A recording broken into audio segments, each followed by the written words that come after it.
Child development experts tell us that kids today spend far too much time with their electronic devices, whether they be phones or tablets or gaming consoles, and it's just not healthy for them. And the problem is becoming so prevalent that it's reaching crisis proportions.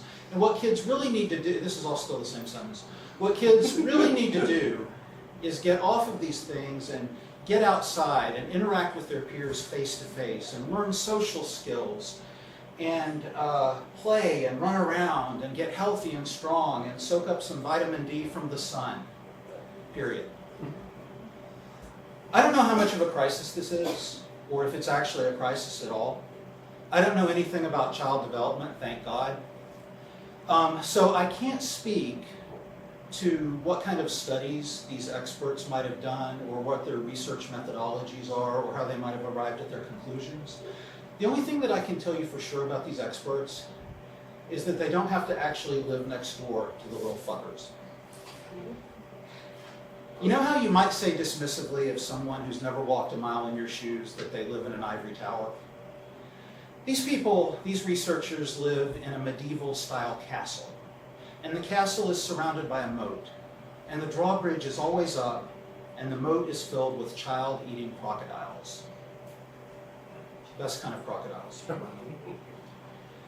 I work from home, or try to. And there's a lot of kids in my neighborhood, and apparently they all got the memo about playing outside, because they're always doing exactly that. I don't know specifically the details of the games that they play. They do all seem to involve screaming incoherently at the top of their lungs.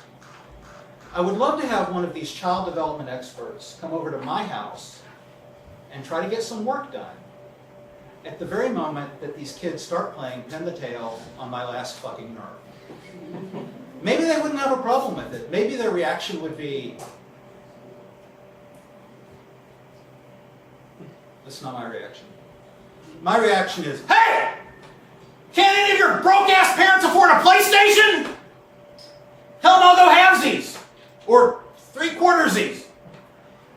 That'd be great.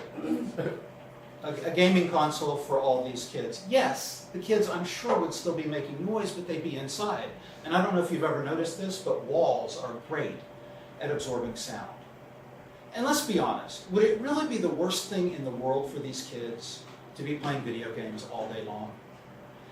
I mean, I'm not some big shot child expert, but I thought hand-eye coordination was supposed to be important, right? After some of these like shooter games, these kids could go like straight into the military and be snipers.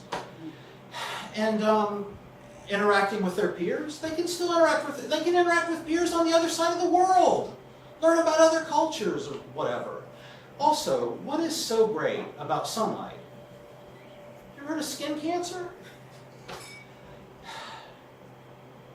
And I didn't want to take this in kind of a dark direction, but recent experiences that we've all had have probably made us all realize that humans, our species, we're not that great at figuring out a crisis, right? So let's be real here. We're going to have some more pandemics, right? We're going to eventually get to the point where we have a pandemic like back to back to back. So these kids are probably going to grow up and work from home. As far as I'm concerned, the sooner they get used to sitting at a desk and staring at a screen for 10 hours a day, the better. So if any of you have children, oh, congratulations. Also, go ahead and get them that gaming console they've been asking for. Yes, especially if you live in my neighborhood, but even if you don't, they'll thank you now, and they'll thank you.